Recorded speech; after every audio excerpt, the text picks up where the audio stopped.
have our final testimonial and awardee. And to introduce the Williams Agency and Nicola Williams, who's founder and president, we have her neighbor and dear friend, Lori Hamill from SBN. Lori, you there? There you are.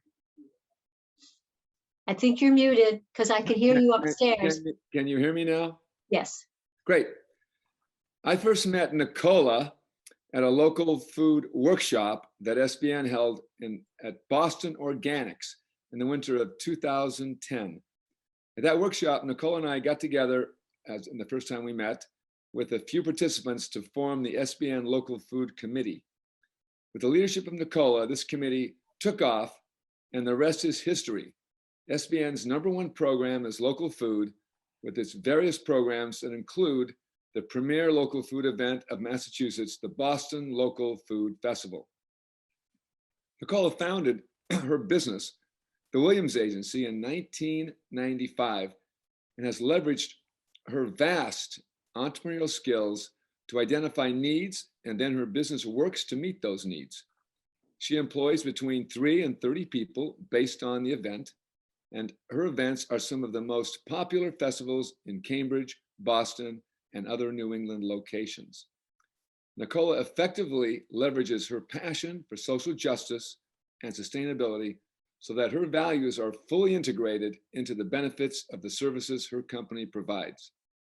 People are stunned to see all that Nicola does to bring people together for the common good through her company, her volunteer work, and her leadership in local politics in Cambridge. Nicola, on a day-to-day basis, steps up and takes a strong stand for the good, the righteous, and the fun. To sum it up, Nicola Williams and her company are green to the bone, local to the core, and fair through and through. And I am proud to have her as a friend and to help honor her on this very special evening. Thank you so much, Lori. And so let's bring in Nicola Williams, Community Leadership Awardee and almost City Council member in Cambridge, like 1 or 2 votes.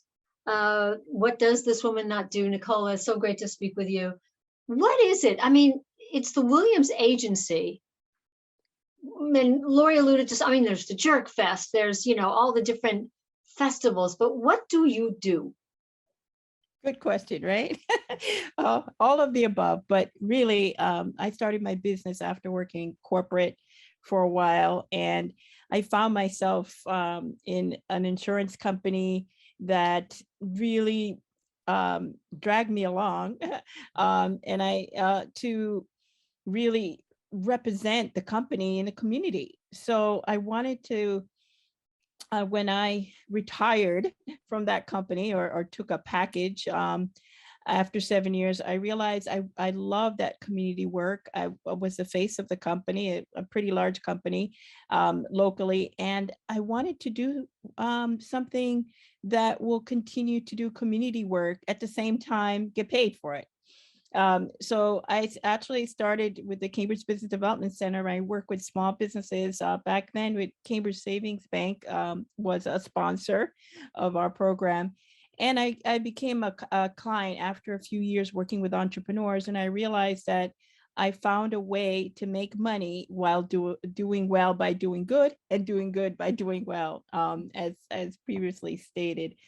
So the Williams Agency, we're a marketing and strategic planning strategy firm that works with small businesses. We work with nonprofits, most of our clients, and we work with social and progressive causes and plan events that matter. And these events are drivers. They're really a culmination of the work that goes behind it, connecting entrepreneurs, connecting people, connecting community, connecting culture, connecting fishermen, connecting food makers in a way that celebrates our community, our environment, and respect for environment and culture. And so that's what I do, and I love it every day. I love it, and so the work that I do is just an extension of who I am, and I'm really privileged to be in a position where I can work in a place that every day I make a difference, every single day. Well, and you do it so calmly. I mean, you're talking about everything from consulting with someone to tell them how they should do something to being the person who's the driving force behind an event that might gather thousands of people and hundreds of vendors. And we see you, walking, the sidewalk here in Cambridge, very slow, very kind of thoughtful and taking everything in. There's a calmness to what you do. Can you share that? Maybe I'm not seeing something that's going on behind the scenes somewhere, but can you share that, that kind of beam that seems to run through you? What is that to people who, think they're going to lose it every time they try to launch a project? I think it's really based on my upbringing and my family, and just grounded in the connection to my to spirituality, and looking at things half full versus half empty, and trying to find the positive things out of everything. And because these last 18 months, it's been just a huge challenge for people. My business that brings people together in COVID, I could just shut the door and say, see you later. But I ran a campaign and Right. ran my business. And so for me, it's just what gets me up every day is just having extreme faith and just believing in that things are possible, that we as a community can do better. I, as an individual, need to find the best in people. And I'm grounded by a family that supports me, and I appreciate that. Well, I often tell the story of, the first few local food festivals. And here was this determined group of maybe 3, 4 people. And it was usually pouring rain in the dark at dawn when they went out to, set things up and hope that the vendors would show up and then hope that the people would come up. And these would be 3 or 4 people doing the entire organizing, and 50,000 people would show up. I mean, that's faith, that's going to happen. Nicola, just with a few seconds that we have, what's the hardest part? You mentioned COVID, and here you are, somebody who organizes events that bring people together. But as you created your company and as you started was there an event where you were like, they're not coming to the Jerk Fest or whatever? What was the hardest thing? I mean, Robin, you were part of that hardest thing, that first year of starting the Boston Local Food Festival, where we basically weren't sure we had a permit. We were supposed to be on a bridge, and we thought we had the bridge, and we weren't on a bridge, and we had to basically stay up all night till 4 o'clock in the morning and have faith that we will have people come. We thought we'd get the first year 10,000 people, and that was ambitious. But I have to say, I dropped you and Lori and a couple other people off down next to where the bridge, the Children's Museum down there in the pouring rain. And I thought, these poor guys, this is so sad. Sun came out, 50,000 people on the, whatever, I can't remember what it was. Well, 30,000 first year. Or whatever. But it was huge. And people huge. showed up in our first year. And, it was all about faith. It's all about working together. It's all about looking at that at half full.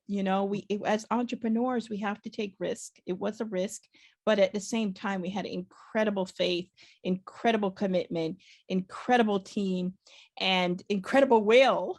And it happened. And somebody else was looking on top for us, looking out for us. The sun broke out.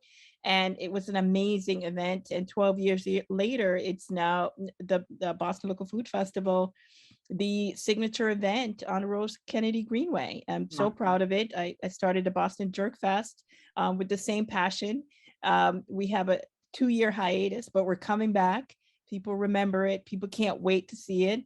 And, it was a fusion of my culture as a Jamaican woman and someone who cares about local and want to share my culture through food and experience. So, and I look forward to this year.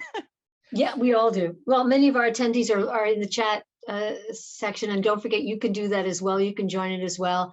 Amelia Mead says, thank you for bringing it back to having faith in people. Greg, you're such an inspiration. Others are just saying, yes, it's faith. It is faith. Faith is a huge part of this organization. So thank you and congratulations, Nicola.